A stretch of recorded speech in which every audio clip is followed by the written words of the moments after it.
चलिए हम लोग कहाँ तक कंप्लीट किए हैं इतिहास में? जहांगीर हो गया, शाहजहां पढ़ाना है। चलिए अगला जो हमारा शासक है वो कौन है? शाहजहां। ठीक है, अगला शासक है शाहजहां।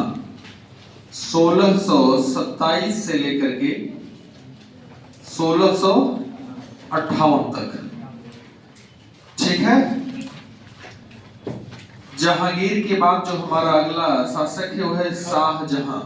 ठीक है, और शाहजहां का टाइम पीरियड है 1627 से लेकर के 1658 तक।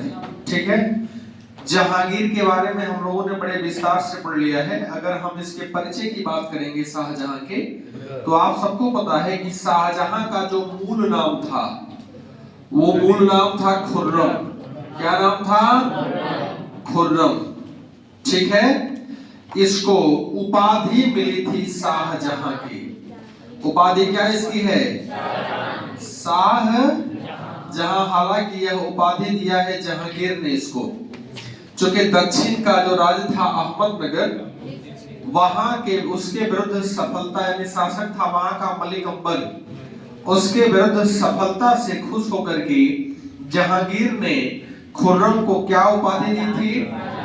शाहजहां ने। ठीक है, अगर मैं बात करूंगा इसके जन्म की बात करूंगा तो खुर्रम का जन्म हुआ है 5 जनवरी 1592 और इसका जन्म हुआ है लाहौर में। कहां जन्म हुआ है? यानी जन्म स्थान है इसका लाहौर और जन्म तिथि है 5 जनवरी 1592। क्लियर है? अगर आप इसके पिता की बात करिएगा तो जहांगीर सबको पता है, तो इसका पिता कौन था? जहांगीर था। और इसकी माता का नाम क्या था? माता का नाम था जगत गोसाई। जगत। हमने आपसे शुरू में जब जहांगीर पढ़ा रहे थे तो हमने बताया था कि एक जो उसकी पत्नी थी, पहली पत्नी मानबाई, उससे पुत्र हुआ था खुसरो। क्लियर है? और दूसरा था जोधपुर के राजा थे उदय सिंह, उनकी पुत्री थी जगत गोसाई और उनसे पुत्र हुआ था खुर्रम। क्लियर है ना? राजपूत राजकुमारी थी। ठीक है, और इसका जो राज्याभिषेक जो हुआ था किसका? खुर्रम का, वो हुआ है 4 फरवरी 1628 को। कब हुआ है? 4 फरवरी 1628। हालांकि 1627 में ही मृत्यु किसकी हो गई? जहां। लेकिन उस बीच का जो टाइम पीरियड है वो भी माना जाता है कि शाहजहां का ही है। हालांकि शाहजहां गद्दी पर नहीं था, लेकिन उसके समर्थकों ने किसी को गद्दी पर बैठाया था शाहजहां के नाम से। क्लियर है कि हाँ, ये जब तक शाहजहां यहाँ नहीं तब तक यही बैठेंगे, शाहजहां आएगा इनको क्या कर दिया जाएगा? हटा दिया जाएगा। तो क्लियर है? तो शाहजहां का मूल नाम, उपाधि, जन्म कब हुआ, कहाँ हुआ, पिता का नाम, माता का नाम, राज्याभिषेक कब हुआ? क्लियर है? इसके अलावा अब थोड़ा इसको हम लोग डिटेल में समझने का प्रयास करते हैं। ठीक है,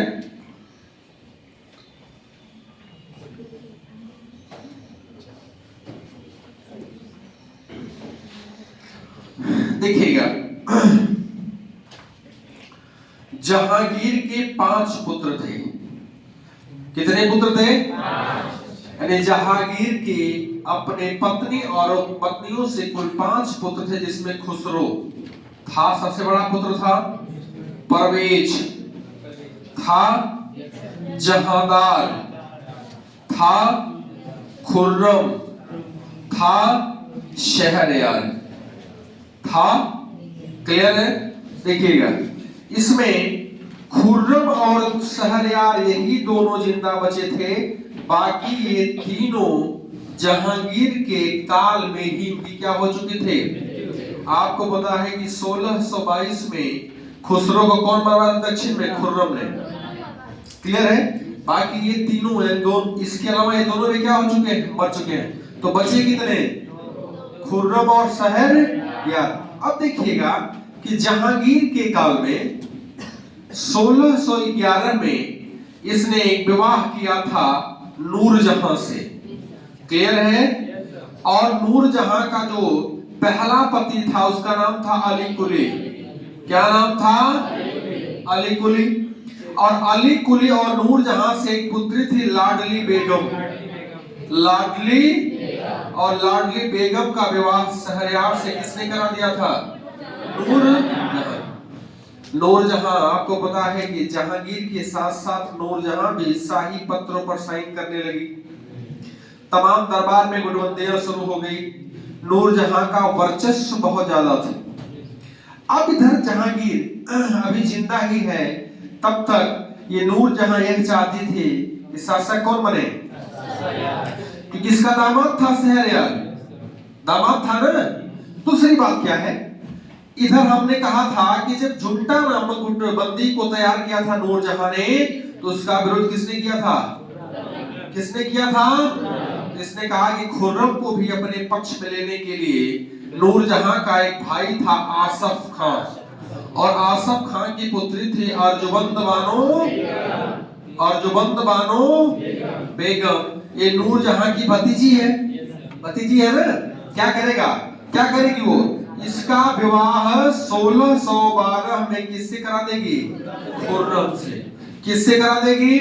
तो देखिएगा, एक तरफ नूरजहां जो आसफ खान की बहन है, ये चाहती है कि शहरयार बने शासक। ठीक है। एक तरफ नूरजहां का जो भाई है आसफ खान, उसका दामाद है खुर्रम। अभी आसफ खान क्या चाहेगा कि कौन बने? यानी यहां देखिए कि भाई बहन में भी क्या है? मतभेद हो गया। नहीं हो गया? नूरजहां किसी और को चाह रही है, आसफ खान किसी और को चाह रहा है। ठीक है। अब देखिएगा, जब 1612 में खुर्रम से विवाह किसका हुआ? अर्जुबंद बानो। तो यही इसे उपाधि दिया था मुमताज महल की। और एक और उपाधि है मल्लिका-ए जमानी। मल्लिका-ए जमानी भी बताएंगे सब। ठीक है, पहले गद्दी में बैठ जाने दीजिए इसको। अब देखिएगा कि जब 1627 में जहांगीर की मृत्यु हो जाती है। क्लियर है? अब उसके पहले आप सबको पता है कि महावत खान ने इनको बंदी बना लिया था, आसफ खान भी उसमें शामिल थे, नूरजहां भी था। ये सब हम आपको कहानी बता चुके हैं। इधर जब जहांगीर की मृत्यु हो जाती है तो आगरा का तख्त खाली है। और इस समय नूरजहां आगरा में है। कहां है? आगरा में। कुछ दिन पहले जब जहांगीर की मृत्यु हुई थी, तो जहांगीर के साथ लाहौर गई हुई थी। और जब लाहौर में ही किसको दफनाया गया है? जहांगीर को। तो फिलहाल अब ये कहां है? लाहौर में। कौन? नूरजहां।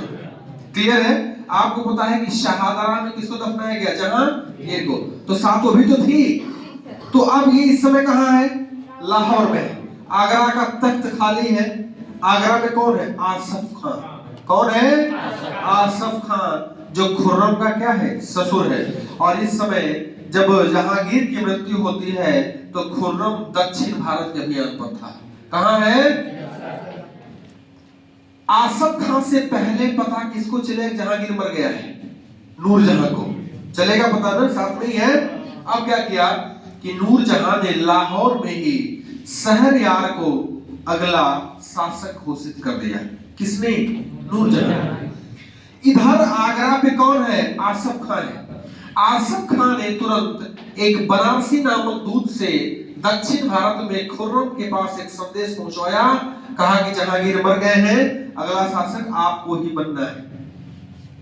जब इस बात का पता चलेगा शाहजहां को, तो शाहजहां दक्षिण भारत से अपनी शाही सेना लेके कहां आएगा? आगरा। लेकिन आगरा आने में कुछ समय लगेगा। नहीं लगेगा भाई? हवाई जहाज तो था नहीं, तुरंत चले आइएगा आप। C-17 ग्लोबमास्टर जो सबसे बड़ा वायुसेना का विमान है, उसे तो अब आएंगे नहीं। तो क्या हुआ, एक तरफ लाहौर में नूरजहां ने किसको बना दिया है? शहर। आसफ खान ने संदेश भिजवा दिया शाहजहां को, लेकिन जो बीच का टाइम है, क्या किया इसने? खुसरो का एक पुत्र है दावर बख्श। कौन है? दावर बख्श उसको कुछ समय के लिए आगरा पर, यानी आगरा का ताज किसको सौंप दिया? दावर। और किसने सौंपा? आसफ खान ने। और आसफ खान इंतजार कर रहा है किसका? शाहजहां का, ताकि शाहजहां आए। जब तक नहीं आ रहा है तब तक कौन रहेगा? इधर क्या कर रहा है आसफ खान? शांत नहीं है। आसफ खान शाही सेना लेकर के कहां बढ़ रहा है? लाहौर की ओर। और जब लाहौर की ओर बढ़ रहा है तो उधर से शहरयार की सेना आ रही है। दोनों के बीच में युद्ध होता है और शहरयार हार जाता है। शहरयार को आसफ ने क्या करता है? बंदी बना लेता है और उसे आगे चल करके अंधा के उसे क्या करता है? मार देता है। अब इधर कौन आ रहा है? शाहजहां। और ये टाइम है 4 फरवरी 1628 को। इसका क्या होता है? आगरा की गद्दी पर बैठता है कौन? और एक नाम है अबुल मुजफ्फर। अबुल मुजफ्फर शिहाबुद्दीन मुहम्मद साहिब किरण ए सानी। इतना बड़ा नाम है। अबुल मुजफ्फर शिहाबुद्दीन मोहम्मद साहिब किरण ए सानी के नाम से आगरा की गद्दी पर कौन बैठता है? शाहजहां। यानी अब जहांगीर के बाद अगला शासक कौन बन गया? ये पूरी कहानी आपको समझ में आई ना, कि इसकी ये गद्दी पर बैठ चुका है। अब थोड़ा आते हैं इसके विवाह में, क्योंकि विवाह तो इसका पहले ही हो गया था, ठीक है ना? जब जहांगीर था तभी अक्सर यही होता है कि पिता सोचता है कि हम अपने जीते जी क्या कर दे? अपने बच्चों का शादी विवाह कर दे। ऐसा होता है ना? और खासकर अगर कोई राजकुमार है, युवराज है, तो उसकी विवाह जल्दी ही हो जाएगी। नहीं हो जाएगा? अरे यहाँ ना हम लोग का 35-36 साल लग रहा है, 38 साल लग रहा है। अब जो मुकेश अंबानी घर पैदा हुआ है तो उसका विवाह 20 साल में हो जाएगा? नहीं हो जाएगा। 21 की बात हो जाएगा। इसका 21 की बात नहीं हो जाएगा। आप लोग समर्थन नहीं करते। हो जाएगा। हाँ, समर्थन किया करिए। गलत बोले तो मत किया करिए, लेकिन ऐसा तो नहीं हो सकता है गलत हो ज्यादा नहीं बोलते हैं, थोड़ा बड़ा हो सकता है, चल सकता है, ठीक है? अब देखिएगा शाहजहां का जो पहला विवाह हुआ था 1610 ईस्वी में। कब हुआ था? और एक व्यक्ति है मुजफ्फर सफवी, उसी की लड़की थी। और उसका नाम हालांकि जिक्र नहीं है, लेकिन ये कहा गया है, लिखा है इतिहासकारों ने, इसका पहला विवाह 1610 ईस्वी में सफवी वंश का एक व्यक्ति है मुजफ्फर सफवी। हालांकि ये वंशज ईरान के हैं। ये सफवी वंश कहाँ के? ईरान के। उनकी राजकुमारी से पहला विवाह किसका हुआ था? कब? इसके बाद जो सबसे इंपॉर्टेंट विवाह इसका है 1612 वाला, किससे हुआ था? मुमताज महल से। मुमताज, इसका एक और नाम है अर्जुमंद बानो, और इसकी एक और नाम है मल्लिकाए जमानी। आज कह दीजिएगा अपनी पत्नी को मल्लिकाए जमानी, तो कहने को तो कह दीजिएगा, लेकिन क्या ताजमहल बनवा लीजिएगा उसके लिए? नहीं बनवा पाइएगा। लेकिन ये काम किसने किया है? शाहजहां ने, ठीक है? एक और नाम क्या था इसका? अर्जुमंद बानो बेगम। अर्जुमंद बानो बेगम। विवाह हुआ 1612 में, मृत्यु हुई इसकी 1631 में। कब हुई? मुमताज महल से कुल 14 बच्चे पैदा हुए थे। कितने बच्चे? लगभग हर साल एक बच्चा। सोचिएगा 14 बच्चे किसके थे? मुमताज महल के। और मुमताज महल के 14 बच्चों में 7 बच्चे तो बचपन में ही क्या हो गए? मर गए। 7 बच्चे बचपन में क्या हो गए?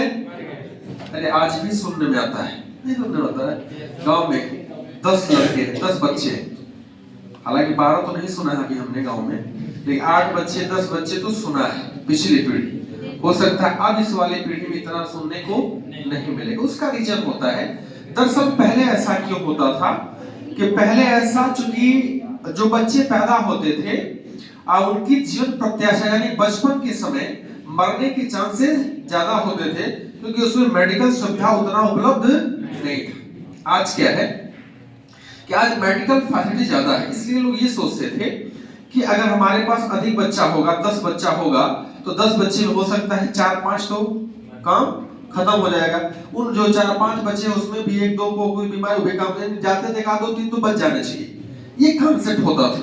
फिर भी लोग मानते थे कि नहीं, अधिक बच्चे होंगे तो अधिक बच्चों से हमें ये बेनिफिट होगा कि जब सारे बच्चे कमाएंगे तो माँ बाप को सभी बच्चे योगदान देंगे, तो थोड़ा सा माँ बाप खुशहाल रहेंगे और कामों में क्या करेंगे, हिस्सेदारी पार्टनरशिप करेंगे, क्योंकि खेती किसानी वाला ही काम होता है गाँव में।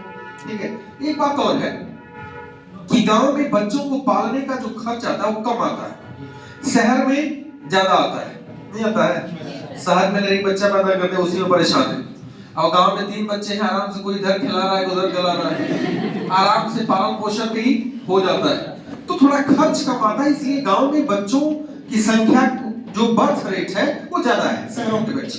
ठीक है, तो इसके 14 बच्चे थे और 14 बच्चे में 7 बच्चे क्या हो गए, बचपन में मर गए। बचे कितने, बचे कितने, उन 7 में 4 बाबू और 3 बहनें। 4 क्या है, बाबू है और 3 बहनें। 4 बाबू में कौन कौन है, एक बाबू है दारा सिकोह, कौन है, दारा।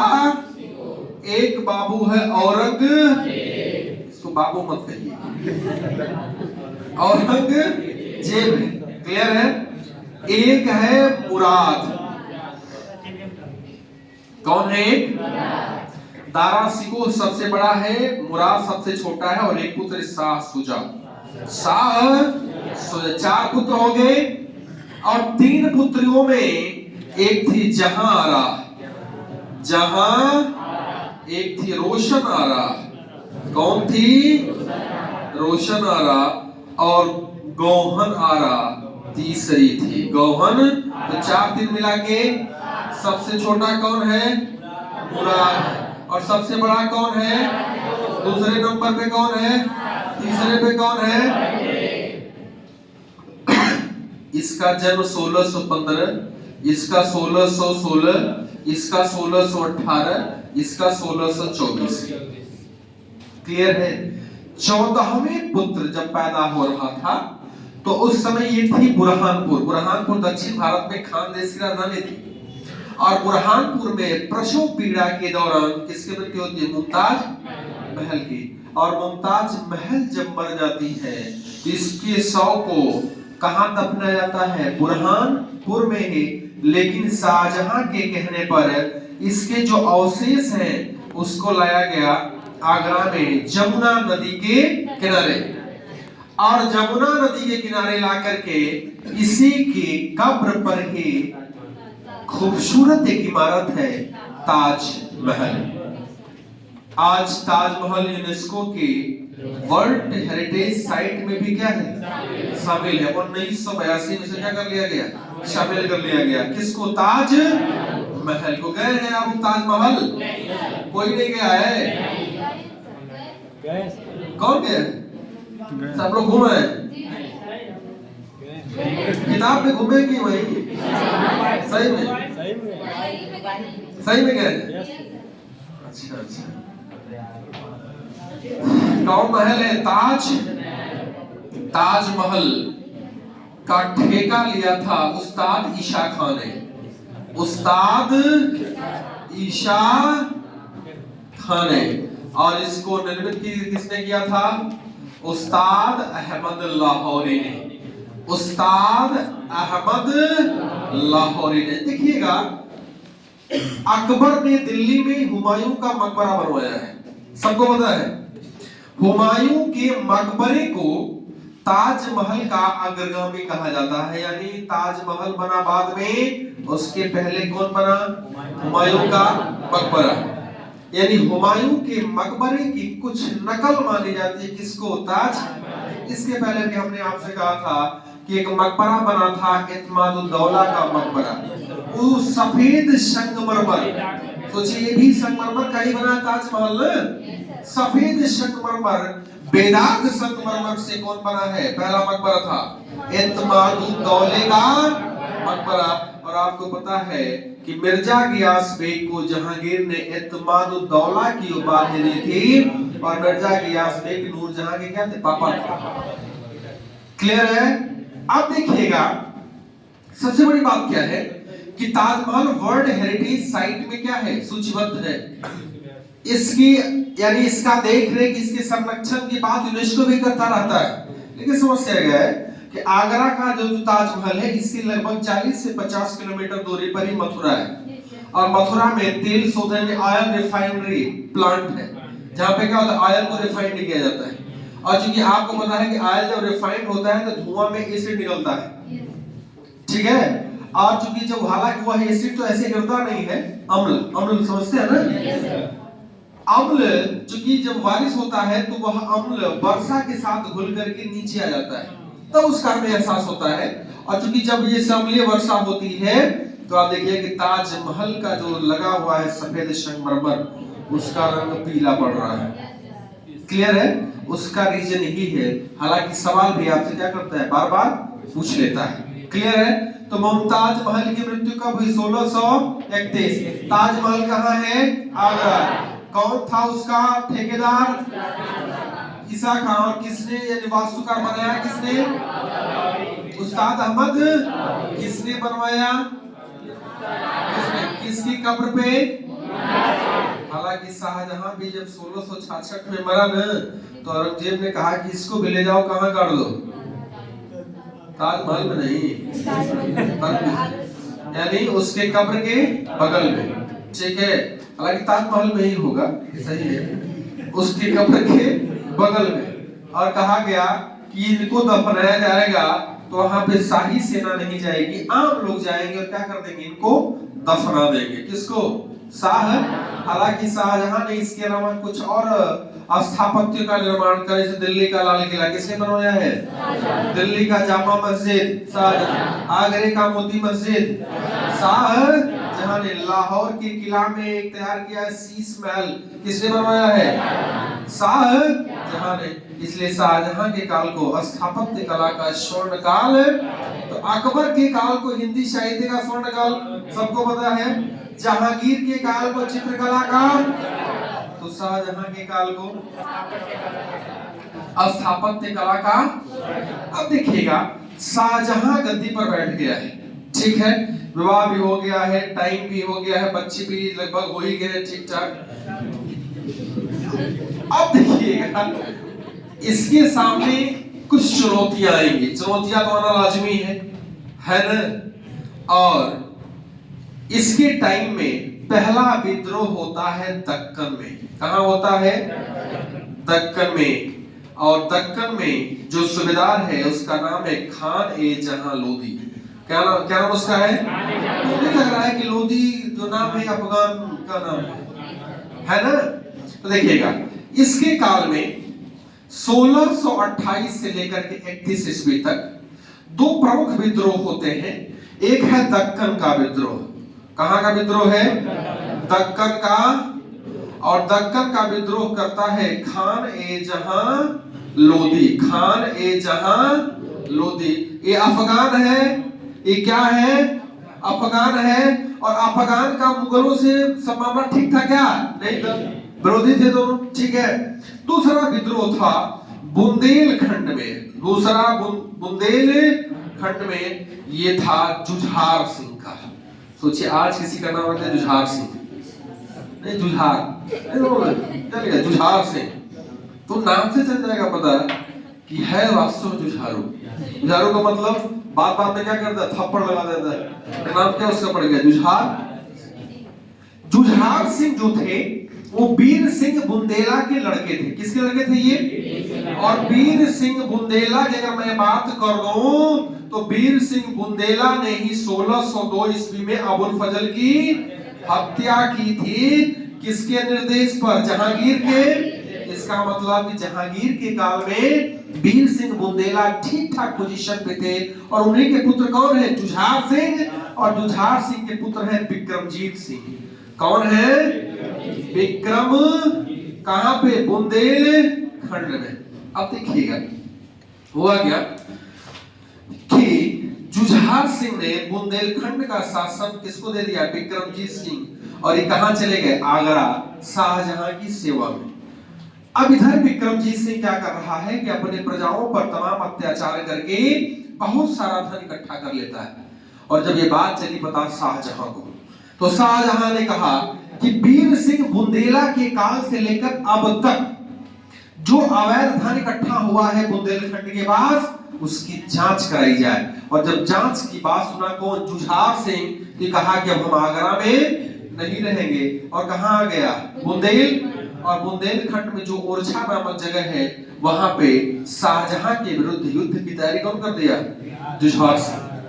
हालांकि आगे चल करके कहा गया कि शाहजहां से इनका युद्ध होता है और ये हार जाते हैं और इन्हें 2000 घुड़सवारों देकर के कहां भेज देता है? दक्षिण भारत की ओर। क्लियर है? तो दोनों विद्रोह कौन दबा दिया है? शाहजहां ने। इसी टाइम में आप देखिएगा कि 1631 में मुमताज महल की क्या हो जाती है? मृत्यु हो जाती है। और इसी 1631-32 में दुर्भिक्षणी अकाल, अकाल का नाम सुने? अकाल समझते हैं ना? और प्लेग। अकाल और प्लेग। अकाल का मतलब खाने के लिए कुछ है? पैदा कुछ हुआ है? नहीं हुआ है। और जब भूखमरी होगी तो बीमारी क्या करेगी? और ज्यादा भयंकर रुख अपना लेगी। और अकाल और प्लेग ये कहां पड़े हैं? दक्कन में। कहां पड़े हैं? खान देश में। कहां पड़े हैं? दोआब वाले क्षेत्र में। और इस महामारी के कारण कहा गया कि उस समय एक ब्रिटिश इतिहासकार था पीटर मुंडी, इंग्लैंड से आया हुआ था। उसने कहा कि अकाल और प्लेग का इस कदर भयंकर माहौल था कि लोग भूखे मर रहे थे। और उस समय पिता के लिए उसका पुत्र उतना अनिवार्य नहीं था जितना पुत्र का मांस। समझ रहे ना किस कदर का ये वर्णन है कि पिता के लिए पुत्र का मांस उसके जीवित रहने से ज्यादा इंपॉर्टेंट हो गया है। कब के समय की बात है? शाहजहां के समय की बात है। और 1631 और 32 में 100 का इस प्रकार अंबार लगा था कि जो मुख्य सड़कें थी वहां से जाने के कोई रास्ते नहीं थे। यानी आप देखिए इधर दो विद्रोह को दबा रहा है, मुमताज महल की क्या हो जा रही है? मृत्यु हो जा रही है। इधर क्या है? अकाल और प्लेग है। इन सब से निपटने के बाद लेकिन एक और समस्या यहां आ जाती है, वो 1631-32 में। 1631-32 में एक और ये सामना करता है पुर्तगालियों से। किससे करता है? आपको पता है कि पुर्तगाली भारत में है कि नहीं है? है ना? और बंगाल के शासक से कुछ छूट प्राप्त करके हुगली बंदरगाह पर कब्जा कौन कर रखा था? आप देखिएगा कि इस बंदरगाह से तमाम जो शाही सेना के जहाज भी आते जाते थे, उस पर भी नजर कौन रखते थे? भारत में राजनीतिक उथल पुथल का माहौल है। इस माहौल का लाभ उठा करके पुर्तगाली स्थानीय निवासियों के साथ अत्याचार जैसा व्यवहार कर रहे हैं। हद तो तब हो गई कि जब शाही नौका से मुमताज महल की दासियां जा रही थीं और उन दासियों में से 2 दासी का अपहरण कौन कर लेता है? पुर्तगाली। और जब अपहरण कर लिया तो ये बात किसे चला पता? शाहजहां को जब चला बात पता तो शाहजहां ने क्या किया? ढाका का जो सूबेदार था कासिम अली, उसको एक सेना के साथ कहां भेजा? हुगली। और पुर्तगालियों को क्या कर दिया? वहां से भगा दिया। कहा गया कि हजारों पुर्तगाली मारे गए, कुछ तो पुर्तगाली अपनी जान की रक्षा के लिए हुगली नदी में ही कूद गए। क्लियर है? तो पुर्तगालियों को भी भारत से भगाने का प्रयास किसने किया है? शाहजहां ने। 2 विद्रोह, 2 घटना, इधर पुर्तगालियों क्या हो रहा है? दमन हो रहा है। ठीक है, अब देखिएगा इधर 1636 का समय आता है। 1636 और 1636 में शाहजहां के जो 4 पुत्र हैं, उन 4 पुत्रों में जो सबसे ज्यादा चालाक था वो औरंगजेब था। और औरंगजेब को 1636 में दक्कन का सूबेदार कौन बनाता है? शाहजहां। देखिएगा इसके जो 4 पुत्र थे ना, चारों पुत्रों में दारा शिकोह सबसे बड़ा पुत्र था, और दारा शिकोह का जो नेचर था वो उदार था। क्या था? इसलिए लेनपुल ने इसे लघु अकबर भी कहा है। इसे क्या कहा है? लघु। किसको? दारा शिकोह जो था, दारा शिकोह को अपने पास रखा था कौन? शाहजहां। और बाकी जो 3 पुत्र थे उनको दूर दूर नियुक्त किया था। इसका मतलब ये तो क्लियर था कि अगला कौन बनेगा शासक। ये बात किसके मन में थी? शाहजहां की। क्लियर है। हालांकि दारा शिकोह जो था इसके पहले पंजाब, मुल्तान और इलाहाबाद का प्रशासक भी रह चुका था। इलाहाबाद का क्या रह चुका था? प्रशासक भी रह चुका था। कौन? दारा। इसके चारों पुत्रों में सबसे जो चालाक था, कुशल सैन्य नेतृत्व था उसके पास, ये था औरंगजेब के पास। और औरंगजेब को जब 1636 में कहां दिया गया? सूबेदार बनाया गया इसको, दक्कन का।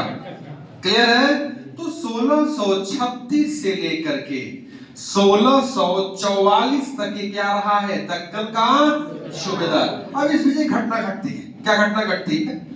कि जहां आरा किसकी बहन है? औरंगजेब की। मुमताज महल के मरने के बाद 1631 में कौन मरती है? मुमताज महल। और मुमताज महल के मरने के बाद जो जहां आरा थी, यही शाही बेगम कहलाएगी। शाही बेगम का मतलब कि पूरे महल का प्रधान कौन बन गई है? शाहजहां की लड़की जहां आरा। जहां आरा अपने घराने से बाहर निकल रहे थे, तब तक उसके जामे में आग लग जाती है, और आग लगने के बाद वह लगभग 11 महीने तक बिस्तर पर रहती है। इसी बीच ये टाइम कब का है? 1600। ये बात चला पता औरंगजेब को, तो दक्कन से औरंगजेब किससे मिलने के लिए आगरा रहा है? जहां। इस बीच 1644 में शाहजहां ने दक्कन की सूबेदारी किससे छीन लेता है? औरंगजेब से। कहा जाता है क्यों छीन लेता है? उसमें आरोप लगता है कि शाहजहां का कान किसने भरा था? दारा शिकोह ने।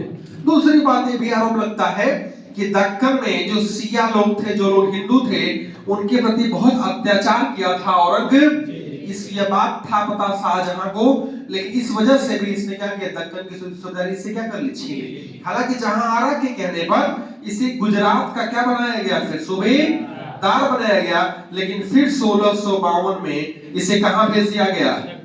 किसको भेज दिया गया? आपको पता है कि जब शाहजहां के मरने की खबर फैली तो कहां था? दक्कन में था। कौन? औरंगजेब। क्लियर है। क्लियर है। अब देखिएगा इधर दारा शिकोह किसके साथ है? शाहजहां के साथ है। विद्रोह को दबाया है, प्लेग और महामारी से निपटा है।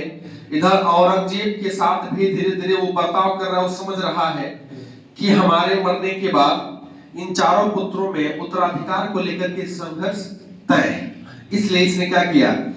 दारा शिकोह को कहां रखा? अपने उत्तराधिकार का युद्ध। क्लियर है। अब देखिएगा, हमने कहा कि बड़ा पुत्र कौन है? दारा। दूसरे नंबर का शाह, तीसरे नंबर का औरंग, चौथे नंबर का मुराद। क्लियर है। देखिएगा, दारा शिकोह को शाहजहां अपने पास रखता था, अपने पास रखा था। क्यों? क्योंकि इससे प्रेम करता था, इसके विचार इससे मिलते जुलते थे। बाकी जो 3 पुत्र थे, इनको आगरा से दूर भेजा था। आगरा से, अगर मैं बात करूं इंडिया की, तो अगर इसे आप आगरा मान लीजिएगा, तो ये गुजरात, ये दक्कन और ये बंगाल। क्लियर है। दूरी है ना। और एक आगरा में ही है, एक आगरा से पूरब है, एक आगरा से दक्षिण है, एक आगरा से दक्षिण पश्चिम में है। क्लियर है। तो देखिएगा, यहाँ भेजा था औरंगजेब को। कहाँ भेजा था? दक्कन। यहाँ भेजा था शाह शुजा को बंगाल में, और यहाँ भेजा था गुजरात मालवा में मुराद को, और यहाँ कौन था? दारा शिकोह। क्लियर है? टाइम है 1657 का, सितंबर 1657 का। कहा गया कि अचानक शाहजहां को कब्ज, समझते हैं ना, कब्ज और हार्ट की बीमारी हुई, और इस वजह से उसे आराम की जरूरत पड़ी। और जब आराम की जरूरत पड़े तो उसे जनता दर्शन कराया जाएगा उसको? नहीं ना, इसे कहते हैं झरोखा दर्शन। आज आप देखते हैं कि जो बड़े पर्सनालिटी हैं, शाहरुख खान, सलमान खान, इनके घर के बाहर भीड़ लगी रहती है, ठीक है? और कब? विशेष त्योहारों पे। और उन त्योहारों पे ये क्या करते हैं? अपने छत के ऊपर खड़े होते हैं और क्या करते हैं? सबका अभिवादन स्वीकार करते हैं। इसे कहते हैं झरोखा दर्शन। ऐसे मुगल बादशाह भी किया करते थे। अब क्या हुआ कि शाहजहां की जब तबीयत खराब हुई, और तबीयत खराब होने के बाद झरोखा दर्शन करा पाएगा? ये नहीं कर पाएगा। तो जनता के मन में क्या होगा कि लग रहा है कि शाहजहां क्या हो गया? मर गया। और एक अफवाह फैल गई कि शाहजहां की क्या हो गई है? मृत्यु हो गई। और शाहजहां के पास कौन है? दारा शिकोह ने बड़ा प्रयास किया यह अफवाह फैल न पाए, लेकिन अफवाह को कोई रोक सकता है? नहीं रोक सकता है। अफवाह फैल गई, और अफवाह फैलने के बाद इधर कहाँ खबर गई? इधर कहाँ खबर गई? इधर अभी लालायित हो जाएंगे। किस लिए? सत्ता के लिए। शाह शुजा ने कहा कि पिताजी के साथ कौन रहता है? दारा शिकोह। लग रहा है दारा शिकोह ने जहर देख क्या किया? उनको मार दिया। और जब वो पिता की हत्या कर रही है, इसलिए वह शासक नहीं बन सकता है। और इसी बात को लेकर के शाह शुजा बंगाल से आगे बढ़ता है और आता है बनारस। कहाँ आता है? बनारस। क्लियर है? ये टाइम है फरवरी 1658। इधर दारा शिकोह है, अभी जिंदा है। कौन? शाहजहां मरा नहीं, अफवाह फैला है। दारा शिकोह अपनी सेना लेता है और यहां जाता है, और ये जगह है बहादुरपुर। कौन जगह है?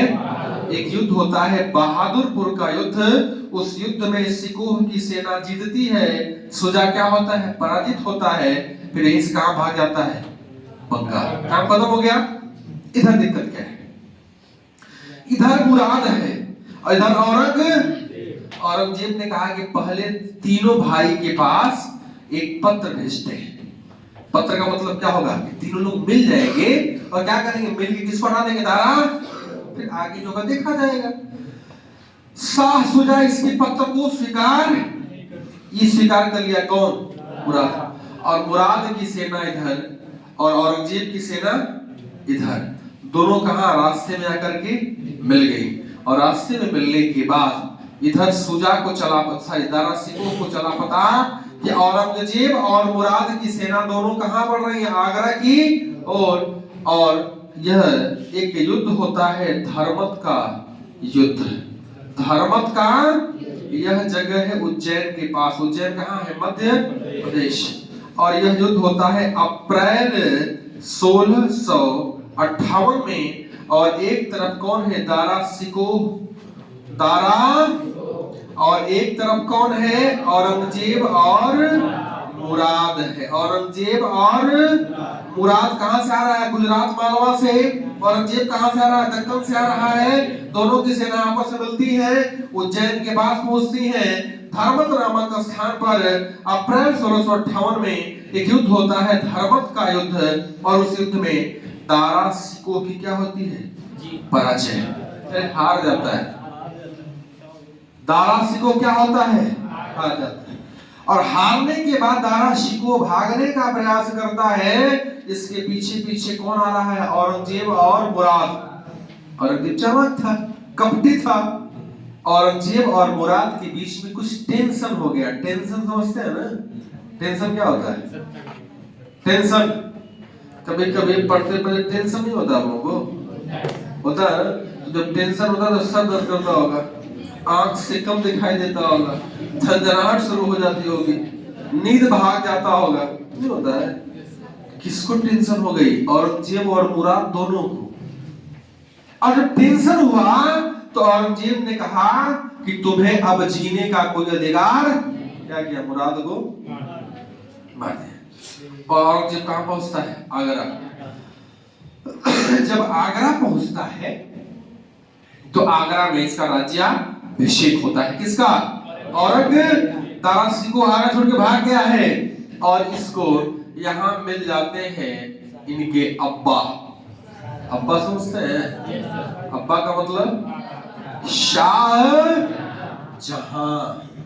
अब्बा जान मिलते हैं औरंगजेब को, कहा कि यही गड़बड़ है, यही क्या है, और क्या करिए, इनको कैद करा लीजिए अब्बा जान को, और अब्बा जान को कैद करा करके आगरा के किले में रख दीजिए। और आगरा के किले में रखिए जरूर, लेकिन इनका जो शाही लिबास है, जो हीरा सोने चांदी का ये जो आभूषण पहने हैं, सबको छीन लीजिए, और जो आवश्यक संसाधन इनको चाहिए रहने के लिए वो भी इनसे छीन लीजिए, कोई सुख सुविधा इनको मत दीजिए। लेकिन कहा गया कि जहां आरा जो उनकी पुत्री थे, उसने उनका मरते दम तक शाहजहां का साथ दिया है, वही सेवा की है। और 1666 में 8 साल जेल में रहने के बाद किसकी मृत्यु हो जाती है? शाहजहां ने भी तो काम करवाया था, जहांगीर को कैद कराया था, नहीं कैद कराया था? शाहजहां ने अपने भाई को नहीं मारा था, खुसरो को मरवा दिया।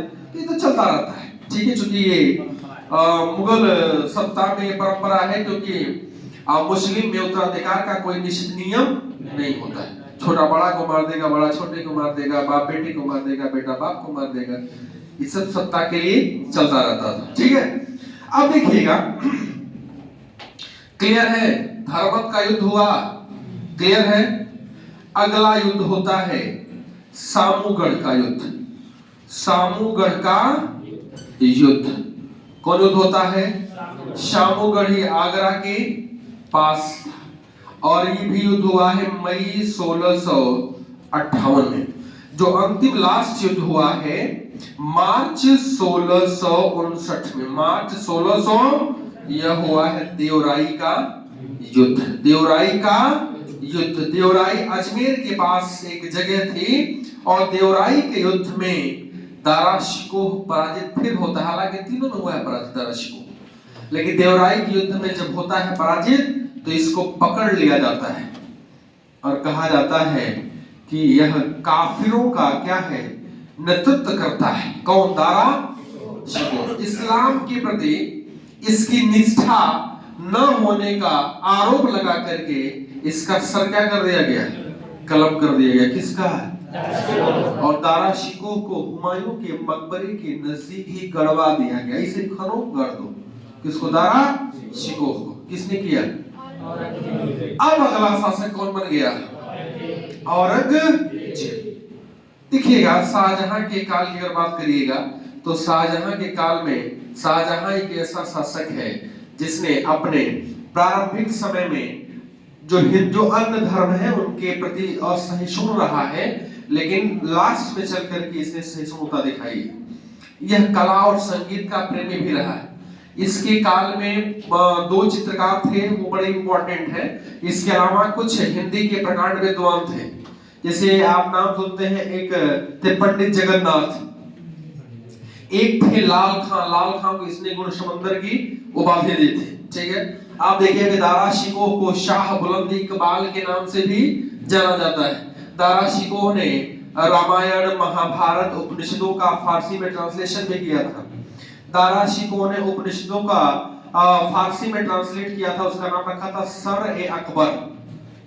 सर-ए-अकबर, इसको महान रहस्य कहा जाता है। और सर-ए-अकबर का ट्रांसलेट फारसी में हुआ था, और किसने किया था? दारा शिकोह। नहीं लग रहा है कि दारा शिकोह बड़ा इंटेलिजेंट था, इसलिए इसे क्या कहता है? लघु अकबर भी कहा जाता है।